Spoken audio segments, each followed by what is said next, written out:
నిజమే, చెడిపోయి పడిపోయిన వాళ్ళందరినీ కూడా కుష్ఠవ్యాధుల్ని గనక, కుష్ఠరోగులు గనక ఏ విధంగా దూరంగా పెడతారో, సమరయులను ఏ విధంగా దూరంగా పెడతారో, సుంకరులను ఏ విధంగా దూరంగా పెడతారో, దూరంగా ఉన్న అంటరాని వాళ్ళను, దళితులను, నిమ్న వర్గానికి చెందిన వాళ్ళని ఏ విధంగా మా బావిలో నీరు తాగొద్దు, మా ఊరిలోకి రావద్దు, మా ఇంట్లోకి రావద్దు, మా వస్తువులు ముట్టొద్దు అంటారు, దూరంగా పెడతారే, దూరంగా ఉన్న వారందరూ యేసుకు కావాలి.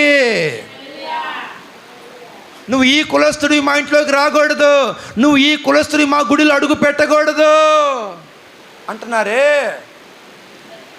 అందరూ కావాలి నా యేసయ్యకి.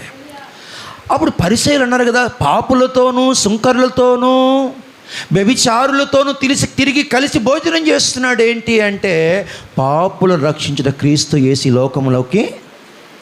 ఆమేన్. ఎవరి కోసం వచ్చావంటే వెలివేయబడిన వారి కోసం వచ్చాను నేను, తృణీకరించబడిన వారి కోసం వచ్చాను నేను.